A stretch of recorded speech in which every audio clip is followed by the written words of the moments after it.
During World War II, the United States detonated 2 atomic bombs over the Japanese cities of Hiroshima and Nagasaki. That marked the first use of nuclear weapons in war. Tens of thousands were killed in the initial explosions, and many more would later succumb to radiation poisoning. Since then, the world has recognized the terror and destruction of atomic weapons. The bomb on Hiroshima, the Little Boy, released an energy equivalent of 15,000 tons of TNT. Fat Man, the Nagasaki bomb, released an energy equivalent of 21,000 tons of TNT. The Tsar Bomba was equivalent to 58 megatons of TNT. The Tsar Bomba was an aerial hydrogen bomb known as a thermonuclear weapon. The bomb was 8 meters long, had a diameter of nearly 2.6 meters, and a weight of more than 27 tons, the weight of 5 elephants. Inside the weapon. A small atomic bomb is shaped like a sphere at the top of the casing. The top of the sphere contains conventional chemical explosives surrounding a sphere of the beryllium mirror casing, inside of which is a small plutonium sphere, about 4 to 6 inches in diameter. Below this atomic bomb is the hydrogen or fusion bomb. It consists of a cylinder made of uranium. The fuel for the fusion reaction, lithium deuteride. At the core of the cylinder sits a rod of plutonium. In between the fission and the fusion is an encasing made of styrofoam.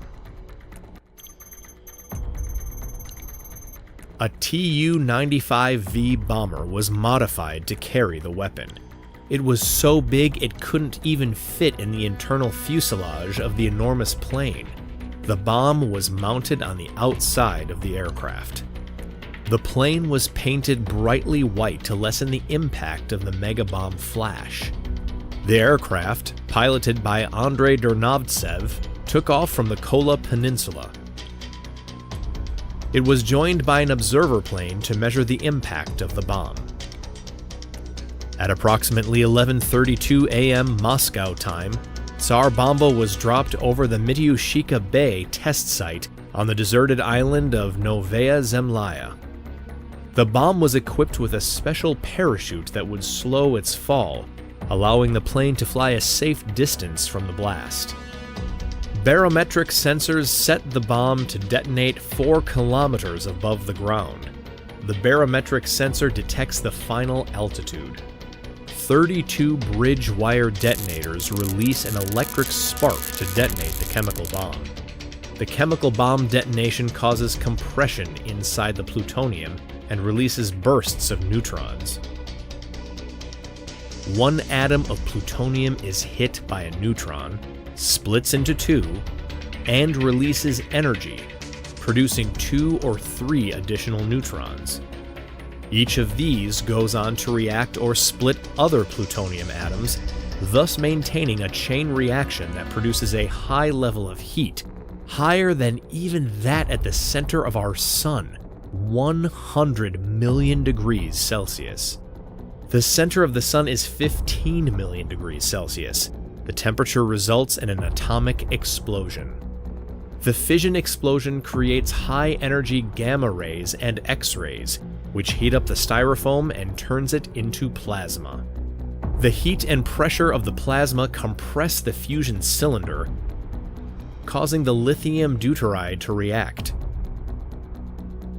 This compresses the fusion cylinder, causing the lithium deuteride to react and form helium and more neutrons.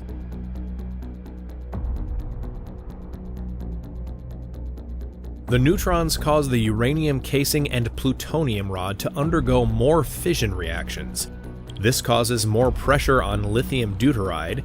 This produces more fusion, which releases more neutrons, which causes more fission.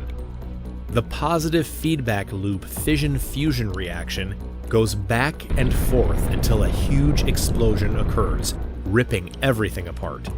Amazingly, all these events happen in only 600 billionths of a second.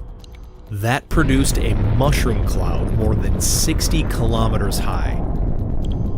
The resulting damage was equally massive.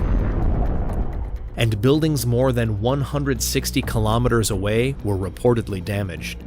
In addition, it was estimated that heat from the blast would have caused third-degree burns up to 100 kilometers distant.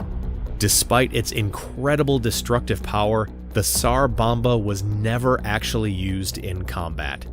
It was designed as a warning to the West during the Cold War and served its purpose well.